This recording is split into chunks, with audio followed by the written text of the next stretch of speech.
বেছি বস্তু ভাঙি যাব তোৰ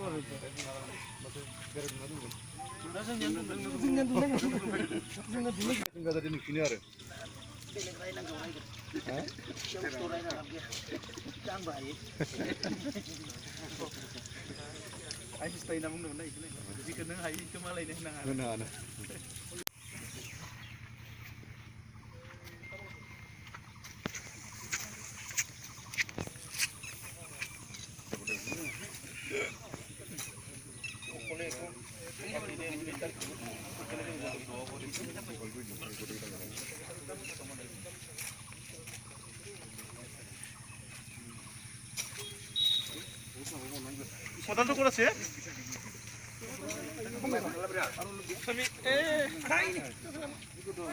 আৰে হেৰি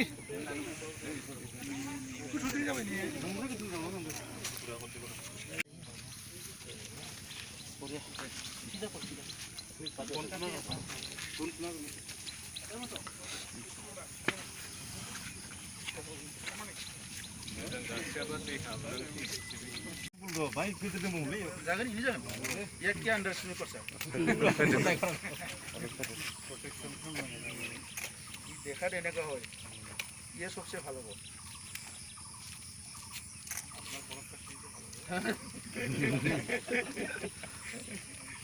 এইবিলাক মানে মৰম কৰিব লাগিব আমাৰ এসডিসি ডাঙৰীয়া যেতিয়া যাওয়া আহা মৰম দিব এটা হৈ যাব কষ্ট মানে মেৰা পানী দি কামকে বসাইছো টেনশন লগাই টমাটো তো কত তুমি তোরা অলপ আমি রুই দিম আর না আমার রেডি আছে আজি এই 5 জুন বিশ্ব পৰিৱেশ দিৱসৰ অনুষ্ঠানত উপস্থিত থাকিব পৰা আমাৰ বিটিআৰ মুখ্য কাৰ্যবাহী সদস্যৰ লগতে উপস্থিত নমিনেট এমচিএলএ কোদাল দি মার দিছি জানেন না বিলে দিব না জঙ্গল থেকে এগুলো পচে যাবে মারা চলছে না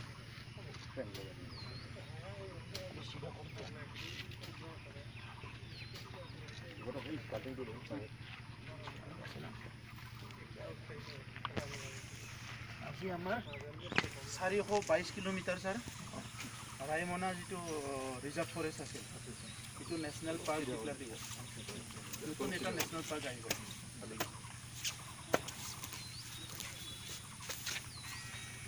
এই গুরু যাও বলে না ওই ফিনিশ কইলা না যাব সেইনা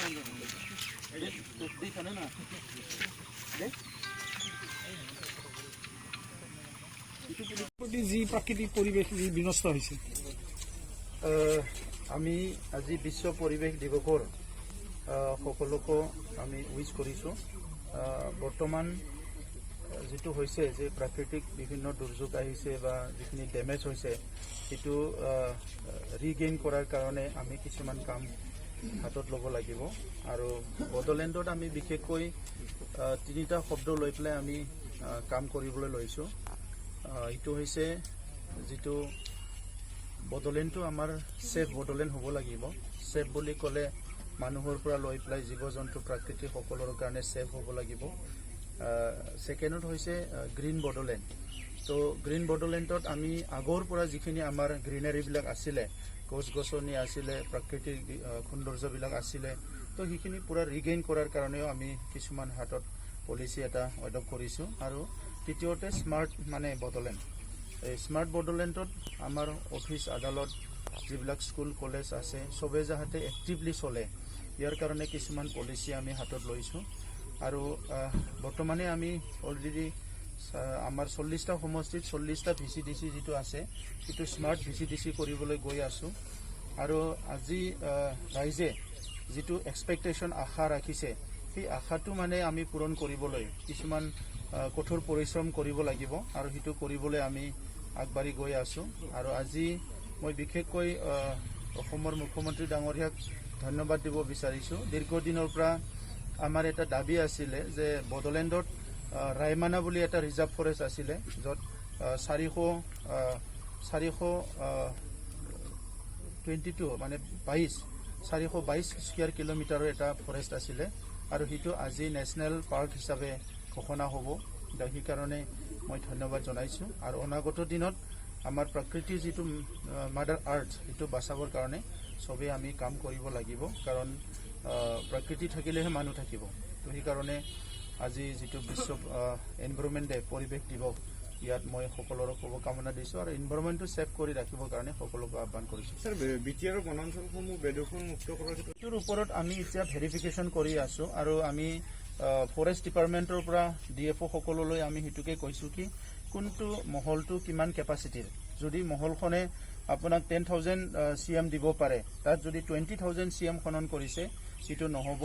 কোনোবা মহলটোৱে যদি 20,000 CM দিব পাৰে, তাত যদি 40,000 CM তাৰ পৰা ওলাই আনিছে এইটো নহ'ব। গতিকে মহলটোৰ যিমান কেপাচিটি আছে সেই কেপাচিটি অনুযায়ীহে তাৰ পৰা মিনাৰেলছবিলাক বা শিল বালিবিলাক উঠাব লাগে, তাতকৈ বেছি উঠাব নালাগে। তো সেই কথাটো আমি এতিয়া আলোচনা কৰি আছোঁ আৰু অতি শীঘ্ৰে সেইটো এটা পলিচি হিচাপে আমি ঘোষণা কৰি এইটো ৰাইজলৈ বিলাই দিম। Thank you. বেদখল বহুত জেগাত হৈ আছে, এইটো আমি চাই আছোঁ কি বেদখলকাৰীবিলাক কোন হয়, তেখেতসকলে বেলেগ সুবিধা আছে নে নাই। যদি কাৰোবাৰ নিজৰ ঘৰ আছে, ঘৰ থকাৰ পিছতো মাটি থকাৰ পিছতো বনা অঞ্চলত মানে কোনোবা এনক্ৰ'চ কৰিবলৈ গৈছে, আমি তেখেতসকলক আহ্বান কৰিছোঁ তেখেতসকলে পুনৰ নিজৰ ঠাইত যাব লাগে। কোনোবা যদি আজি ঘৰ নাই, মাটি নাই, ক'ৰবাত গৰাখহনীয়া হৈছে, ক'ৰবাত গোষ্ঠীগত সংঘৰ্ষ হৈছে, বিভিন্ন কাৰণত বনা অঞ্চলত থাকিব লগা হৈছে, তেখেতসকলৰ কাৰণে আমি চিন্তা কৰিম কি তেখেতসকলক কেনেকৈ ভূমিৰ অধিকাৰ দিয়া যায়, কেনেকৈ মানৱ অধিকাৰ দিয়া যায়, এই কথাবিলাক আমি চিন্তা কৰিম।